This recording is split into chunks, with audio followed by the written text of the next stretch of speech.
Sehat ibu? Ibu sehat? Sehat bu? Alhamdulillah. Ini luar biasa, ibu-ibunya sampai ke belakang semua ibu-ibu, menandakan ibu-ibu di Lubuk Linggau ini adalah wanita-wanita solihah. Amin. Ibu-ibu di sini adalah orang tua solihah. Amin. Ramai ibu-ibu sampai ke belakang. Memang ibu-ibu ini Pak, dia kalau ada makan gratis cepat dia datang. Makanya yang ramai datang ibu-ibu. Yang datang bawa tas besar ya kan, nanti sisanya masukkan dalam tas dibungkus kan bu? Iya udah tahu kali aku dah. Ustadz kok tahu, biniku gitu juga. Allahu Akbar ya. Ini luar biasa. Sehat pak? Sehat pak? Insya Allah sehat ya. Ini luar biasa. Ini mudah-mudahan yang hadir ini semua niatnya nggak salah. Niatnya adalah untuk mendoakan dan saling menyambung ukhuwah serta silaturahim di antara kita. Amin. Yang terhormat dan yang termulia para alim ulama, asatis wa asatizah, mu'alim wa mu'alimah, para masyayikh yang hadir, yang duduk bersama kita pada hari ini, yang tidak bisa kusebutkan satu persatu. Doa kita sama, mudah-mudahan ulama-ulama kita senantiasa dijaga dan dilindungi oleh Allah Subhanahu wa taala. Al ulama warasatul anbiya. Ulama itu pewaris para nabi, Bapak Ibu. Kalau kita memuliakan ulama, maka kita sama dengan memuliakan nabi. Maka hari ini jaga dan pelihara ulama-ulama yang ada di tempat kita ini. Kenapa? Merekalah asbab Allah turunkan keberkahan tempat kita di negeri kita ini. Amin. Terhormat sahibul bait Abang Anda Fikri dan istrinya Kak Vivi. Masya Allah. Sehat-sehat ya Kak. Terima kasih undangannya Bang. Kalau bisa tiap hari mau aku datang kemari.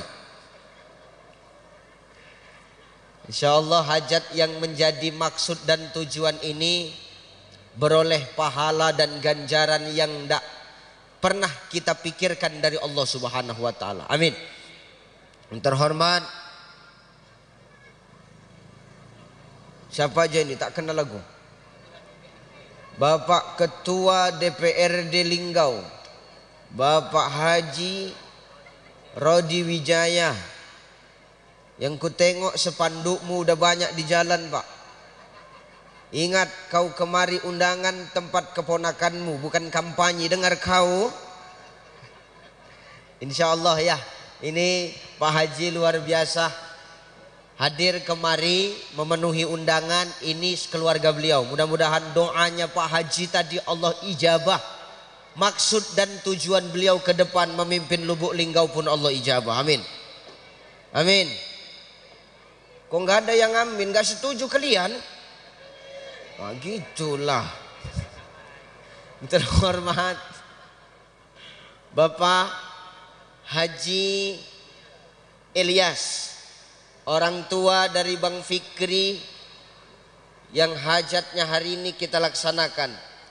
Hormati orang tuamu Bang, maka Allah akan senantiasa melimpahkan rezekimu.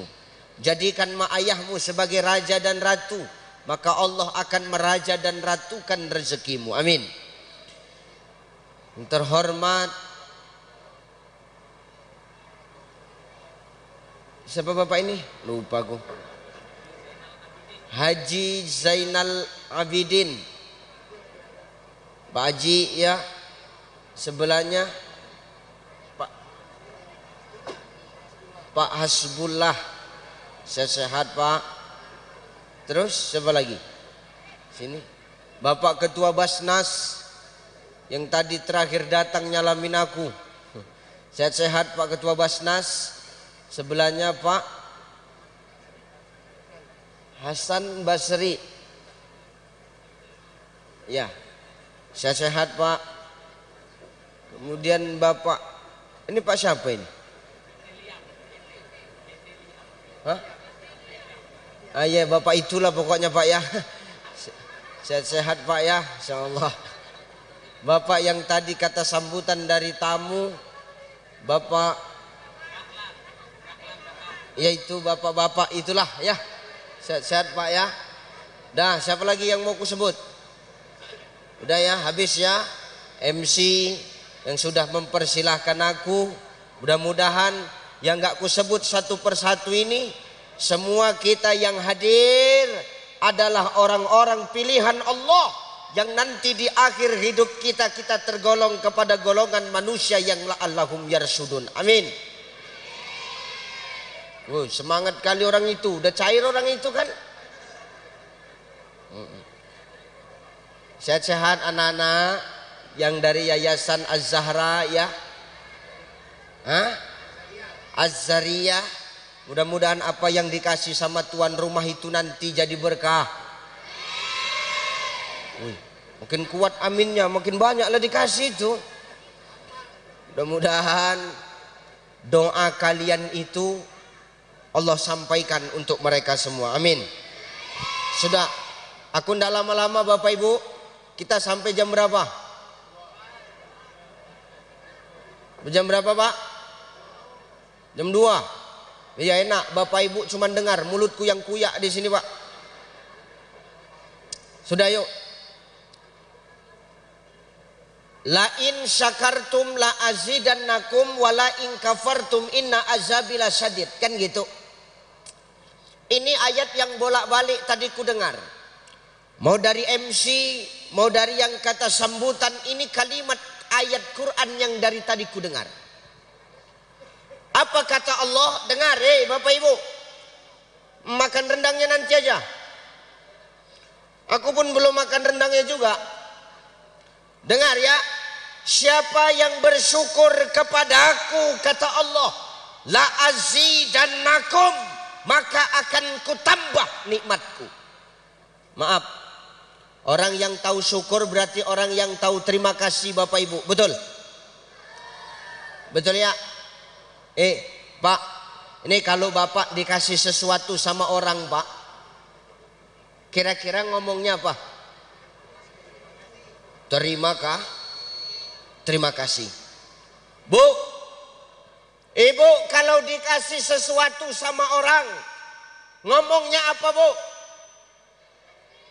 Oh, apa? Kurang banyak? Apa? Oh, makasih, kirain kurang banyak. Ketika kita dikasih sama manusia ucapan terima kasih, kita balikkan kepada dirinya, disitulah orang tanda tahu diri Pak. Kalau ada yang kita kasih terus yang kita kasih ngomong terima kasih, berarti yang kita kasih itu orang yang tahu diri. Bener ya? Betul ya? Kalau kita sama Allah dititipkan rezeki, diberikan Allah rezeki, kenikmatan hidup, cemana rasa tahu diri kita? Syukur Pak. Syukurnya cemana? Begini. Cara syukurnya dengan apa yang Allah kasih sama kita hari ini adalah dengan senantiasa membelanjakan kembali apa yang Allah titipkan sama kita. Makanya kalimat la in syakartum la azidannakum ini jangan sampai salah tafsir. La in syakartum la azidannakum, siapa yang bersyukur akan kutambah apabila apa yang udah dikasih itu digunakan untuk Allah. Bapak ke masjid dulu jalan kaki. Ditengok Allah, Bapak orang yang istiqomah jalan kaki, rajin ke masjid. Maka Allah tambah nikmat itu. Dari jalan kaki jadi naik sepeda motor. Di sini bilangnya apa? Sepeda motor juga. Kalau kami dibilang di Medan bilangnya kereta. Jalan kaki rajin dia ibadah, dikasih Allah sepeda motor. Dikasih Allah sepeda motor, digunakannya untuk ibadah, ditambah lagi sama Allah, jadi naik mobil. Maka la azidannakum di sini ditambah oleh Allah di sini apabila apa yang sudah dikasih Allah itu kita gunakan untuk Allah. Hari ini ahlul bait menggunakan itu di jalan Allah. Diundangnya ustadz, diundangnya anak yatim, diundangnya bapak ibu, nggak nerima amplop. Siapa yang datang makan suka hati sepuasmu bapak ibu, dan kami nggak nerima amplop. Kata ahlul bait. Kemana amplopnya? Terserah. Mau untuk anak yatim. Mau kau kasih ustadz boleh. Itu terserah. Ya benar bu. Ya. Kenapa? Inilah yang dikatakan oleh Nabi, man kana lahu malun falyatasaddaq bimali. Kalau kau punya harta, silakan kau sedekah dengan hartamu. Hari ini banyak orang dititipkan harta, dia lupa sedekah. Padahal kata Nabi, kalau kita punya harta silakan sedekah dengan harta kita pak. Nggak mesti banyak. Biar sedikit tapi rutin. Biar 2.000 tapi setiap hari. Daripada 100.000 tapi 5 tahun sekali. Itu bukan sedekah. Serangan fajar. Cemana Pak Dewan cocok? Lah benar. Beda sedekah, beda serangan fajar. Kalau sedekah itu biar sedikit tapi tiap hari. Kalau serangan fajar 100.000 5 tahun sekali. Ustadz kau bahas itu Ustadz? Iyalah. Kau nampaknya Ustadz marah-marahlah. Aku nggak dapat semalam. Ya nih, nggak boleh itu ya. Nih. Makanya sedekah lebih bagus sedikit tapi rutin daripada banyak tapi sekali seumur hidup. Nabi nggak suka sedekah yang sekali sedekah banyak tapi untuk seumur hidup sekali enggak. Nabi lebih senang dia rutin, biar sedikit tapi rutin. Waspada walau sedikit tapi ada. Rutin. Di sini kalau sholat Jumat Pak, ada nggak kotak infak yang berjalan? Ada. Infak. Tahu infak? Iuran faksa. Kalau nggak dipaksa nggak mau dia keluar itu. Ya benar. Kalau di sini sholat Jumat ada kotak infak yang jalan, biasanya pun di sana gitu. Jangan pelit sama Allah, jangan jadikan kotak infak itu hantu. Sehingga takut kita tengok kotak infak itu Pak. Bapak-bapak ini modelnya kalau sudah sholat Jumat nampak kotak infak berjalan, pura-pura dia sholat. Tengoknya kotak infak jalan tuh. Mak, mulai jalan kawan nih. Tegak bapak tuh sholat. Allahu Akbar. Pura-pura tuh. Ada yang model kotak infak berjalan, dia zikir. Pura-puranya zikir. Subhanallah, subhanallah, subhanallah, subhanallah. Makin dekat. Astaghfirullah, astaghfirullah, astaghfirullah. Sambil dipejamkan mata waktu. Siapalah yang berani membangunkan? Terakhir kotak infak itu lewat dari belakang badan waktu. Begitu lewat kotak infak itu digantinya zikirnya. Alhamdulillah, alhamdulillah. Pelit kita untuk Allah. Tapi kadang untuk manusia kita terlalu berlebihan Bapak Ibu. Padahal yang ngasih kita itu siapa? Manusia apa Allah? Allah. Bang Fikri, yang ngasih rezeki siapa? Allah. Tapi melalui doa istri. Maka sama istri jangan sok paten kita Pak. Hari ini yang jabatan kita hebat, hari ini yang kita punya keistimewaan di dunia, Allah titipkan kenikmatan dunia. Jangan sok hebat kau Pak. Dengar kau, geram kali aku ya. Bapak bisa jadi ketua DPR karena ada doa istri Pak. Itu masih doa. Belum emas yang terjual untuk kampanye semalam. Tuh. Apalagi kita hari ini bisa sukses karena ada doa istri Pak.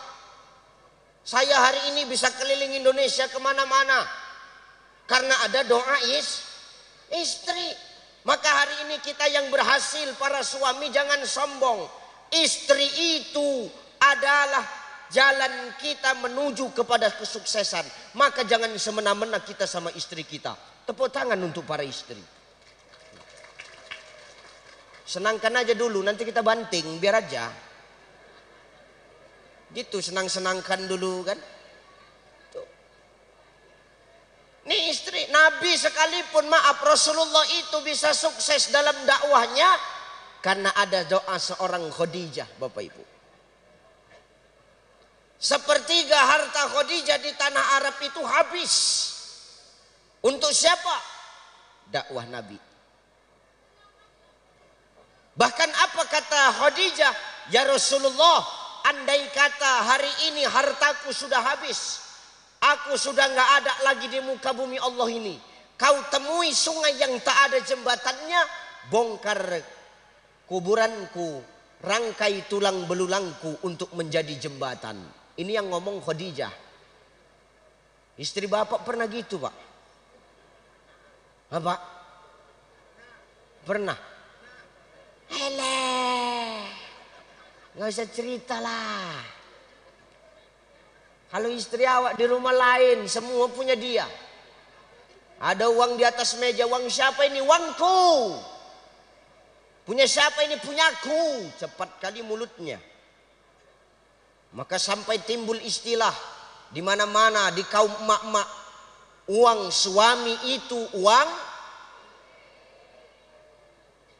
Enak kali mulutnya. Uang suami uang.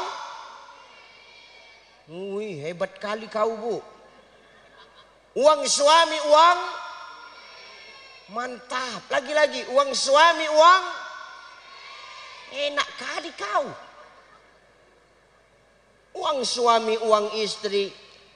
Uang istri uang. Tengok Pak, entah kapan uang kita Pak. Semua orang ini. Uang suami, uang istri, uang istri, uang istri. Entah kapan uang kita. Enak kali kau, Bu. Bukan gitu konsepnya, Bu. Di balik harta suami itu ada hak istri. Kalau ada hak istri, berarti ada hak kami. Tahu kau? Geram kali aku ya. Orang ini kalau nggak digitukan nggak sadar, Pak. Semua mau uang dia, semua mau punya dia. Tak boleh gitu, Bu. Bu, ibu undangan hari ini pakai baju cantik. Itu baju siapa?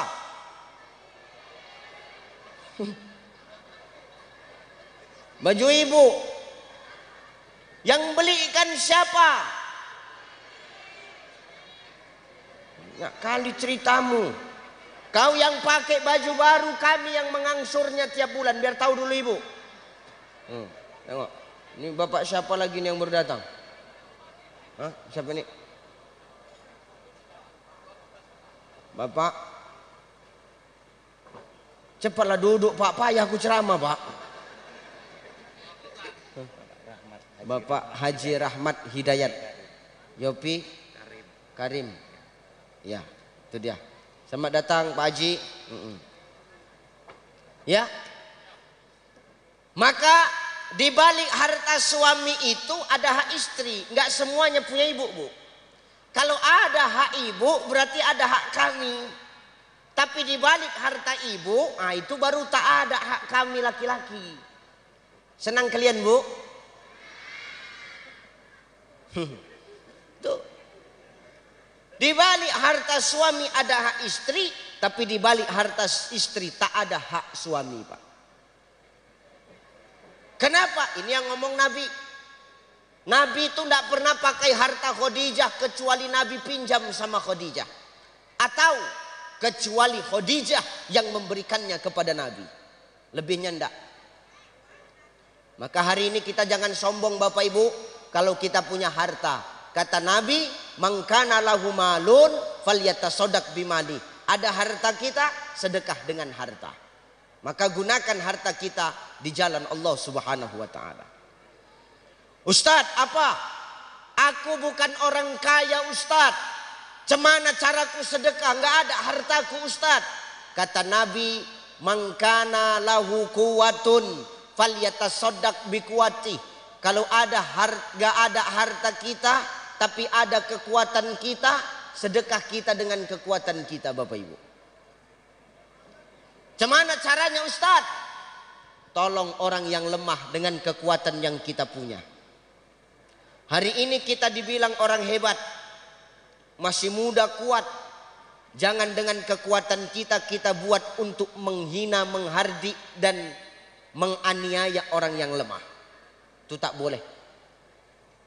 Allah kasih kita kekuatan adalah untuk menolong orang yang lemah.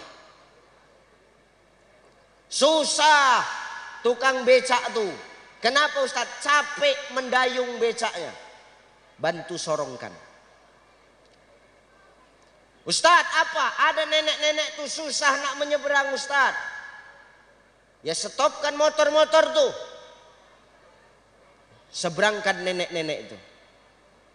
Ini yang dikatakan kekuatan kita gunakan untuk menolong agama Allah. Tapi Ustaz, apa?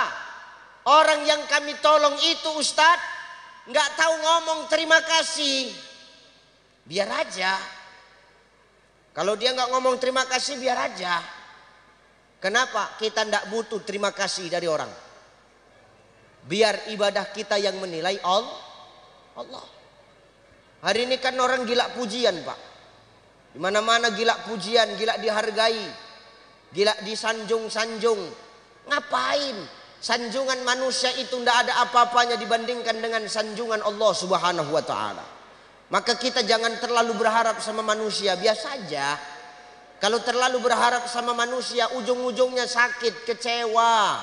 Tapi kalau berharap sama Allah, Allah pasti akan kasih yang terbaik untuk kita. Betul? Maka jangan berharap sama manusia, biasa aja.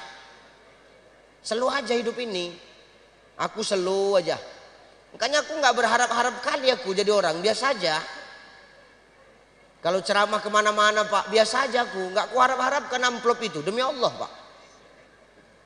Amplop itu nggak butuh aku, demi Allah. Ku buang-buang amplop tuh. Kalau isi pula urusanku lah itu kan gitu. Lah bener. Nggak pala butuh kali aku. Makanya hari ini kita jangan mengharapkan pujian dari manusia, biasa aja. Nggak usah mengharapkan sanjungan manusia, biasa aja. Yang kita harapkan dari Allah. Maka kalau kita menolong orang, orang nggak tahu terima kasih sama kita, biar aja. Biar yang balas Allah. Saya Pak, baru-baru ini Bu, menyeberangkan nenek-nenek. Ku seberangkan nenek-nenek itu di jalan raya. Bukan dia terima kasih, malah dimaki-makinya aku sama dia. Dimaki-makinya, memang nggak ada otak kau Cai. Memang setan kau Cai. Oh mak, ku bilang. Cuman kaulah yang berani gitukan aku, ku bilang. Kenapa nenek maki-maki aku? Tapi nenek udah aku seberangkan. Kau tahu kata nenek itu. Apa nek? Aku baru nyeberang ke sana. Datang kau balikkan lagi aku kemari kata dia. Jadi cemana lagi lah caraku balik ke sana kata dia. Aku bilang itu urusan kau lah, aku bilang ku tinggal. Maka hari ini kita jangan tahu terima kasih, jangan maaf, jangan terlalu berharap sama manusia lah. Berharap sama Allah Subhanahu wa taala. Ustadz, harta nggak ada, kekuatan nggak ada. Cemana caraku nak bersedekah Ustadz? Kata Nabi, "Man kana lahu ilmun falyatasaddaq bi ilmi." Kalau ada harta kita, kalau nggak ada harta kita, nggak ada kekuatan kita, maka sedekahlah dengan ilmu. Siapa yang punya ilmu, sedekah dengan ilmunya. Bapak ibu punya ilmu kebaikan sedikit, sampaikan. Balighu anni walau ayah, sampaikan dariku walau hanya satu ayat. Kenapa? Dakwah itu, kebaikan itu tidak harus keluar dari mulut ustadz. Dakwah itu, kebaikan itu tidak harus keluar dari mulut penceramah, tapi dari kita semua Bapak Ibu. Kalau kita punya kebaikan, maka sampaikan kebaikan itu kepada orang lain. Jangan pandang orangnya, tapi pandang apa yang dia sampaikan. Maka Imam Al-Ghazali mengatakan, jangankan manusia, andai kata ada seekor anjing yang memuntahkan berlian, jangan kau tengok anjingnya, tapi tengok apa yang dimuntahkannya. Memang yang memuntahkan anjing, tapi yang dimuntahkan berlian. Cuci berlian itu, sama berlian itu, dijual tetap laku dan bernilai Bapak Ibu. Ini bukan berarti aku anjing ya Pak. Ini contoh. Jadi mau dari manapun kebaikan itu datang, terima sekalipun dari anak-anak kita, saudaraku. Ya, ini bentuk sedekah. Dengan harta nggak ada, dengan kekuatan. Kekuatan nggak punya, dengan ilmu. Harta nggak ada, kekuatan nggak ada, ilmu nggak ada. Cemana cara kami sedekah Ustadz? Falyakul khairon auliyasmud. Kalau nggak bisa kita ngomong-ngomong yang betul, auliyasmud kata Nabi. Diam itu pun sedekah. Oh bang, belikan aku dulu emas bang. Diam aja Pak. Kenapa? Sedekah. Daripada kau jawab makin berantem Pak. Elok diam. Maka hari ini Ahlul Bait dititipkan harta, istiqomahkan hatimu untuk selalu membelanjakan hartamu di jalan Allah. Inilah makna la in syakartum la azidannakum. Bersyukur akan ditambah apabila apa yang dititipkan itu digunakan di jalan Allah Subhanahu wa taala. Andai kata yang dititipkan tidak digunakan di jalan Allah, memang semakin banyak tapi berkahnya nggak akan ada.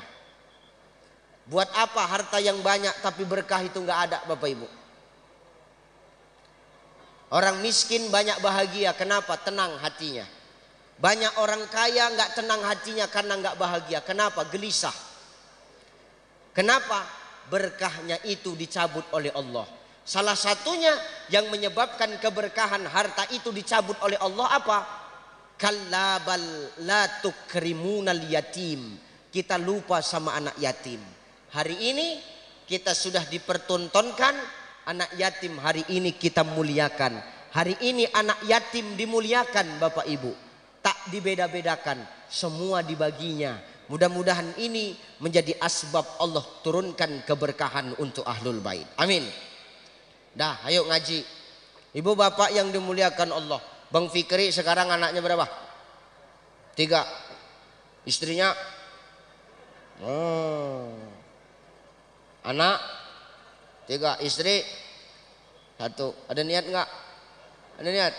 Ada Ustadz. Nyaliku yang nggak ada Ustadz kan gitu. Ustadz kok gaut gitu ngomongnya? Aku pun gitu juga. Apalagi biniku harahap Pak. Harahap tuh mulutnya macam knalpot bocor, merepet aja mulutnya. Ngeri lah. Makanya aku nggak besar-besar gini aja badanku. Udah. Hari ini keluarga Bang Fikri, Kak Vivi dititipkan anak. Yang satu diakikahkan. Akikah ini tanda rasa syukur orang tua diberikan keturunan.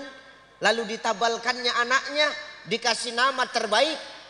Berharap nama yang diberikan itu menjadi doa untuk mereka ketika mereka besar. Betul? Betul ya Bu? Kita pengen punya anak yang solihah enggak? Pengen. Kita pengen enggak punya anak yang dekat sama agama? Betul? Mau? Ya benar. Makanya Yusuf Al-Qaradawi itu di dalam kitab, nama kitabnya Ummatuna Baina Qurnain. Apa kata Yusuf Al-Qaradawi? Buah yang paling manis di antara buah yang manis itu adalah kita punya anak, anak kita peduli sama agama. Maka kalau hari ini Bapak Ibu kita dititipkan anak sama kita, tolong jaga amanah ini dari Allah. Ini titipan. Dunia ini titipan. Wa tuhibbunal mala hubban jamma. Jangan hidup ini terlalu cinta sama dunia sehingga kita lupa bahwasannya ada kehidupan yang lebih kekal setelah kehidupan dunia, namanya kehidupan akhirat. Semua ini titipan. Anak titipan, suami titipan. Bu, suamimu titipan. Suamimu titipan Bu. Istrimu titipan Pak. Nih istri titipan. Paket COD. Membayar di tempat. Kenapa Ustadz bilang istri itu paket COD bayar tempat? Iyalah. Waktu nikah kita ngasih maharnya di mana? Di tempat. Di depan walinya. Nih paket COD. Istri titipan, suami titipan. Anak titipan. Harta titipan. Jabatan titipan. Popularitas titipan. Semua ini titipan. Titipan itu berarti nggak boleh dimiliki, tapi titipan harus dijaga. Kalau titipan dimiliki, maka yang nitip akan marah. Maka titipan itu harus dijaga. Supaya apa? Tetap baik titipan itu. Dan nanti yang nitip nggak marah sama kita. Banyak orang sekarang dititipi merasa memiliki. Itu nggak boleh.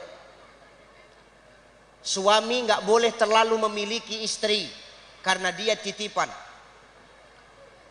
Istri tidak boleh terlalu memiliki suami. Kenapa? Karena itu titipan.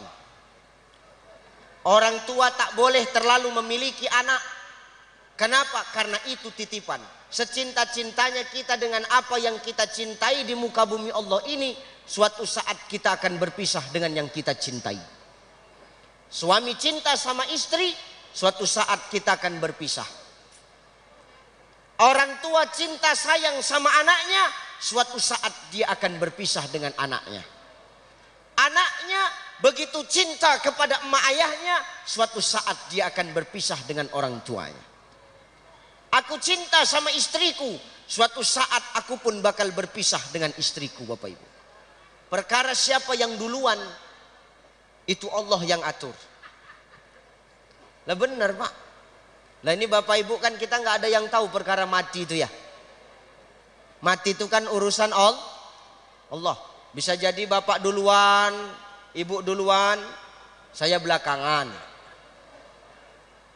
Atau saya belakangan, Bapak Ibu duluan. Ini Allah.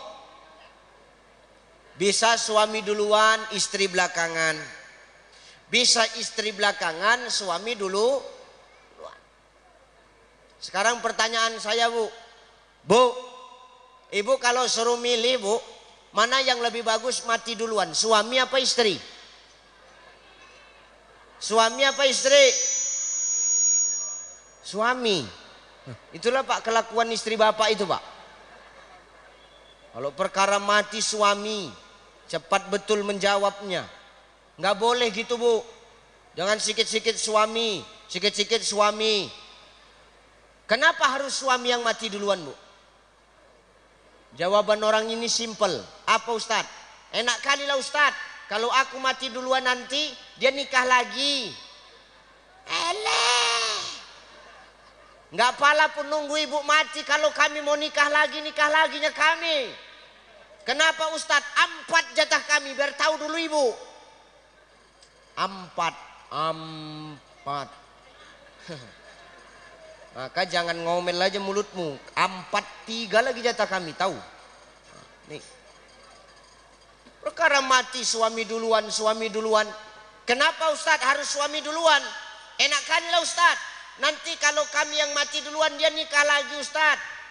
Kami tanpa harus ibu wafat duluan pun bisa kami nikah lagi. Kenapa harus suami yang mati duluan Bu? Enak kali lah Ustadz.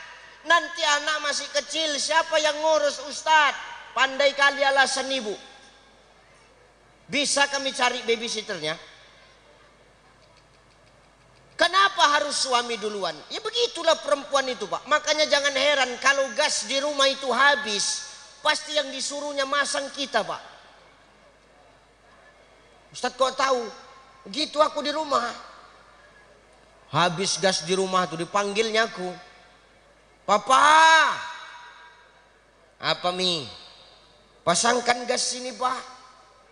Kenapa habis gasnya? Suruhnya aku masang gas. Aku masang gas, pergi dia keluar. Kenapa dia pergi keluar? Dia tahu kalau gas itu meledak, aku mati, dia selamat. Itu perempuan tuh Pak. Padahal maaf, setengah mati itu laki-laki kerja untuk istri. Betul Pak? Betul Pak? Jawab yang kuat biar dengar telinga istrimu itu Pak. Padahal suami itu bertaruh nyawa untuk membahagiakan istri. Betul? Jawab yang kuat Pak, jangan takut. Betul?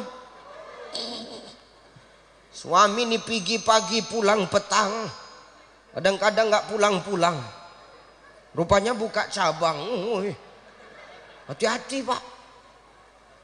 Nggak pulang-pulang suamiku ini, rupanya buka cabang. Apalagi kalau punya suami pejabat. Hati-hatilah Bu Haja. Ngeri. Iya. Alasannya kok nggak pulang Bang? Rapat. Rapat. Hati-hati nih. Maka ibu nggak boleh begitu. Setengah mati nih suami mencari nafkah Bu. Dunia kau kami nafkahi, akhirat engkau kami tanggung jawabi. Biar dulu tahu dulu ibu. Bertaruh nyawa ini para suami mau mencari nafkah. Pergi dalam keadaan hidup, belum tentu pulang dalam keadaan hidup. Betul ya Pak ya? Bu, maaf, ibu melepaskan suami dalam keadaan hidup. Pertanyaanku, ada nggak jaminan suami balik ke rumah dalam keadaan hidup? Nggak ada. Makanya jangan ngomel aja. Nih laki pulang lama kau merepet, laki pulang cepat kau curiga. Jijik kali aku nengoknya. Iya Pak. Awak pulang lama dia merepet, lama kali kau pulang Pak. Marah dia. Awak pulang cepat nih, cepat kau pulang. Kok nggak biasa? Biasanya lama kau pulang. Mana handphone kau? Ambilnya handphoneku, diperiksanya handphoneku. Ngapainlah ibu periksa-periksa handphone suami bu? Apa yang ibu cari?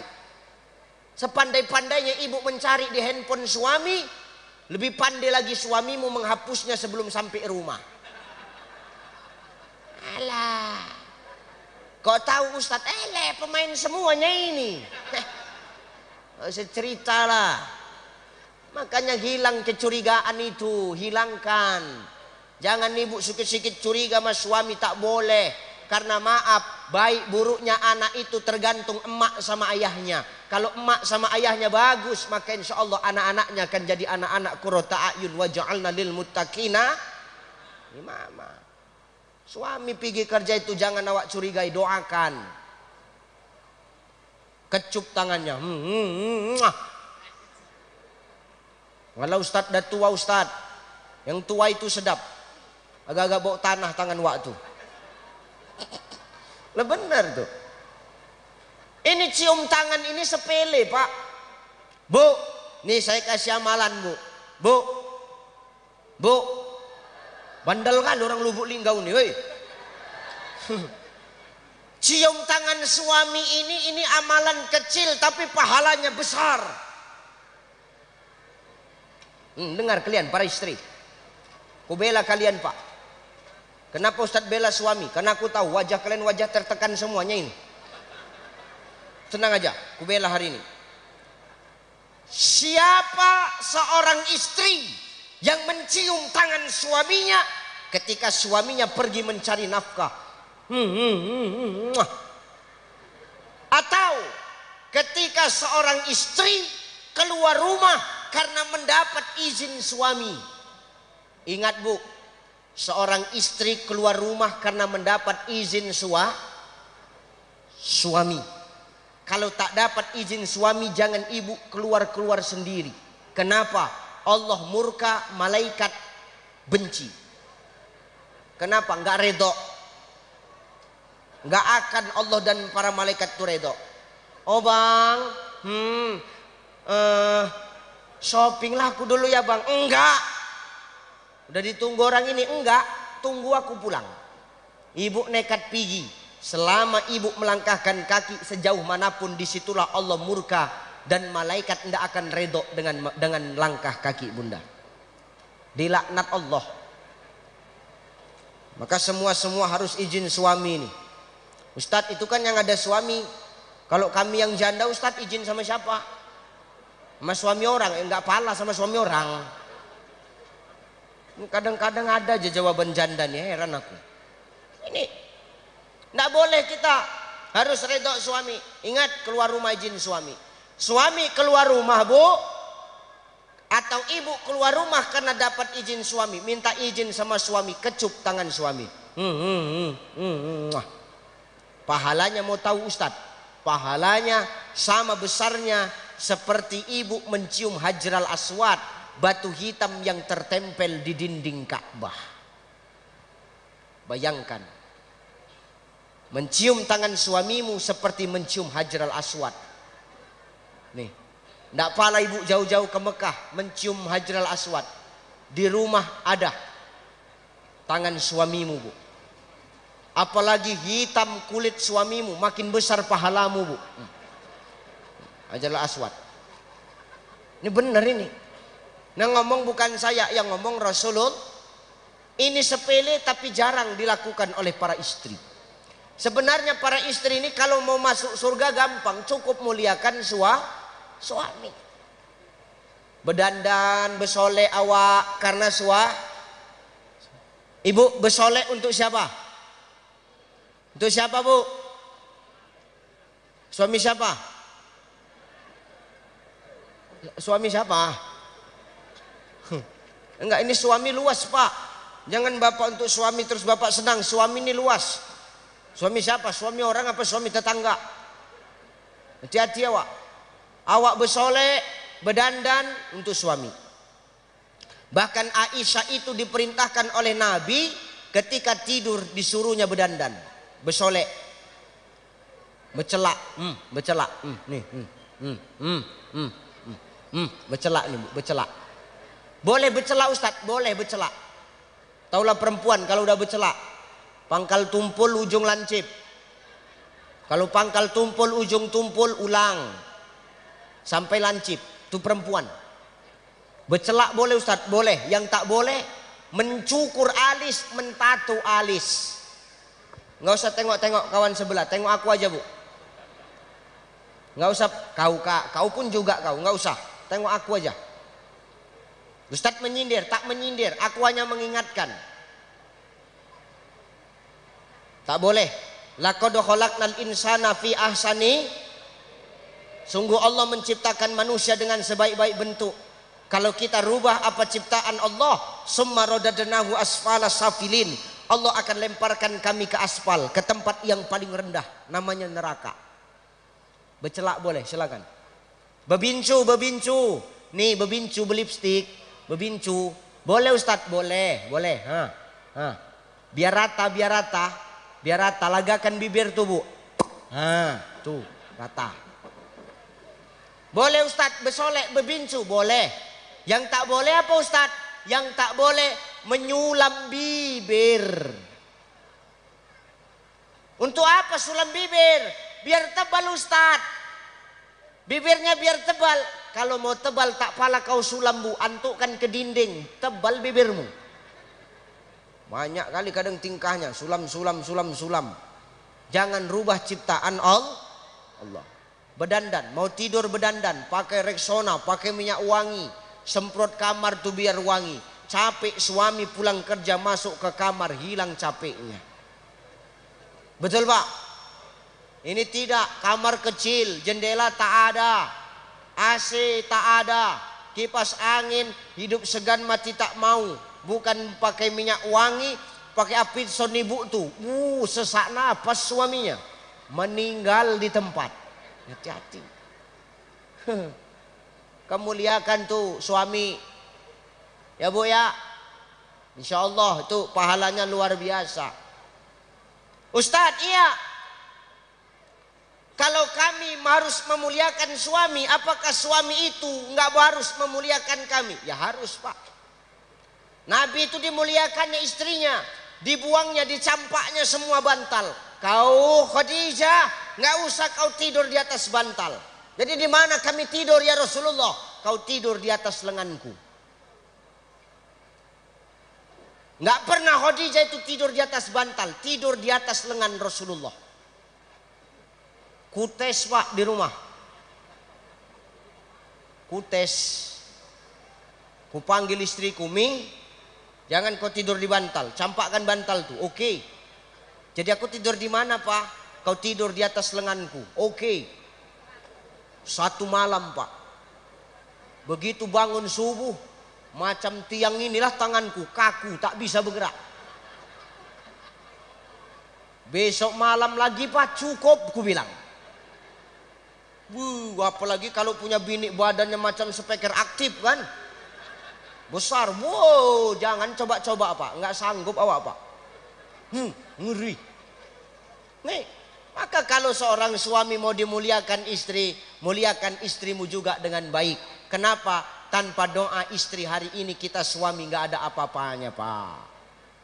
Betul Bu? Maka anak itu titipan, suami titipan, istri titipan. Yang namanya titipan itu pasti akan diambil sama yang maha menitip. Maka jangan merasa kita memiliki dengan titipan Allah, tapi kita jaga. Sama pasangan gak usah memiliki Pak. Aku bilang sama istriku, kau Mi, jangan kau terlalu cinta kali sama aku, karena aku pun gak cinta kalinya sama kau, ku bilang. Berani Ustadz ngomong gitu, beranilah. Tapi pas gak ada dia lah. Macam gini kan gak ada dia, kalau ada dia mampus juga kita Pak. Marah dia, marah. Apa kata dia? Kenapa kau ngomong kayak gitu Pak? Nggak cintanya kau sama aku? Cinta. Tapi aku cinta kepadamu cukup di kulit hatiku yang paling luar. Kau pun begitu. Cinta sama aku, cintalah hanya sebatas kulit hatimu yang paling luar. Kenapa nggak di hati Pak? Karena di hati kita hanya ada Allah dan Rasulullah. Betul? Betul? Anak dititipkan, jangan letakkan dalam hati Bapak Ibu. Kenapa? Ketika kita nanti cinta sama dia, lalu Allah ambil mereka, kita nggak akan pernah ikhlas dengan apa yang ditakdirkan Allah kepada kita. Maka jaga mereka dengan apa? Pertama, anak kasih pemberian nama yang baik, karena nama yang baik itu doa untuk mereka. Yang kedua Bang, kenalkan anak-anakmu ini adalah agama. Mau sehebat apapun harta kita yang kita tinggalkan, mau sehebat apapun kita hari ini, kalau kita nggak punya anak yang dekat dengan agama dan kenal dengan agama, maka gagallah kita sebagai orang tua Bapak Ibu. Gagal kita. Meninggal awak, menunggukan anak yang di Jakarta datang, sehingga apa? Emaknya, ayahnya nggak dikubur-kubur karena nunggu anaknya yang dari Jakarta datang. Begitu anaknya dari Jakarta datang, bukan malah mendoakan, malah menangis-nangis anaknya begitu datang. Wah, kalau mayit itu bisa ngomong, apa kata Nabi di dalam kitab Al-Lu'lu' wal Marjan, Sahihun Bukhari Muslim, apa kata Rasulullah?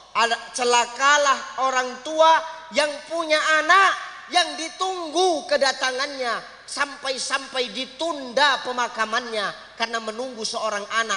Tahu-tahu anaknya datang cuman taunya menangis. Kalau mayit itu bisa ngomong, apa kata mayit itu? Mayit itu akan ngomong, sungguh engkau anak binatang. Nggak tanggung-tanggung Pak. Aku lama menunggu kau dari tadi supaya aku cepat dimakamkan. Tapi kau yang kutunggu, kau cuma datang untuk menangis, tak tahu mendoakan aku. Gagal kita jadi orang tua tuh Pak. Maka kenalkan anak kita sama agama. Masukkan ke pesantren, masukkan ke sekolah-sekolah agama. Kalau anak kita sudah kita masukkan ke sekolah agama, insya Allah dunianya dia dapat, akhiratnya dia dapat. Nggak akan kita lagi takut meninggalkan anak-anak sesudah kita meninggal Bapak Ibu. Kenapa? Sudah ada ilmunya. Nih, kasih nanti dekatkan anak-anak sama masjid. Kalau anak mau rajin ke masjid, ya orang tuanya harus rajin ke masjid juga. Jangan jadi orang tua taunya cuman menyuruh, tapi nggak pernah menjalankan apa yang dia suruh sama anaknya. Banyak orang tua sekarang yang taunya cuman memerintah. Ke masjid nak, ke masjid, ke masjid. Tapi dia sendiri tak pernah pergi ke masjid. Hayya 'alas shalah.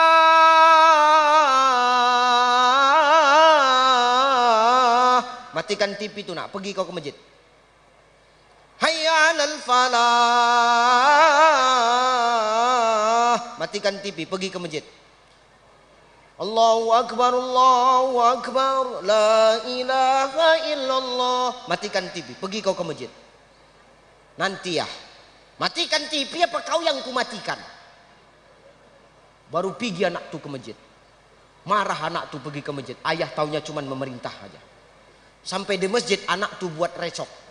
Anak tu buat huru hara, berisik anak tu di masjid. Kalau anak yang berisik di masjid, yang salah siapa? Orang tuanya, bukan anaknya. Namanya anak-anak berisik di masjid itu wajar Bapak Ibu. Bahkan kata Sultan Muhammad Al-Fatih, penakluk Konstantinopel, Anak-anak kalau berisik di masjid itu tanda gembiranya para malaikat. Maka wajar anak-anak itu berisik. Tapi kalau ayah-ayahnya yang berisik di masjid, wah itu baru minta diantukkan kepalanya ke dinding. Diam kau ya, kawak bilang. Ini hati-hati awak. Maka hari ini jangan tahu orang tua yang taunya cuma memerintah tapi nggak pernah melaksanakan apa yang kita perintah kepada anak kita. Ustadz apa? Aku pengen anakku Ustadz dekat dengan Quran. Kita harus dekat dengan Quran. Ustadz aku pengen anakku ahli ibadah Ustadz. Maka hari ini kita harus juga kenal jadi orang tua yang ahli ibadah supaya anak kita mencontoh apa yang kita laksanakan. Insya Allah itu akan menjadi pedoman bagi anak-anak kita. Hari ini berikan nama terbaik sebagai doa. Yang kedua, kenalkan dengan agama supaya kemanapun mereka pergi nanti ada tempat kembali mereka. Kita nggak sanksi ketika kita mati ada yang mendoakan kita. Kata Nabi, awaladin solihi yad'ulah, doa anak yang soleh itu menembus aras sampai kepada orang tuanya. Hari ini sampaikan itu ke anak-anak kita. Berikan ilmu agama. Jangan sampai kita ini jadi orang tua yang durhaka. Siapa orang tua durhaka? Orang tua yang tidak mau mengenalkan agama kepada anak-anaknya. Ini orang tua durhaka. Maka sesibuk apapun kita hari ini, titipkan anak kita ke sekolah agama supaya terbina akhlaknya, terbina moralnya, terbina agamanya. Kelak ilmu yang dia dapat mampu diaplikasikannya dalam kehidupan mereka. Ya Bu ya, nih kami berdoa melalui hajatan hari ini, semoga Abang Naufal dan adik Rafasya serta keluarga semua sehat-sehat, dijaga Allah, dilindungi Allah, dijadikan mereka anak-anak yang qurrata a'yun wa ja'alna lil muttaqina imama. Amin.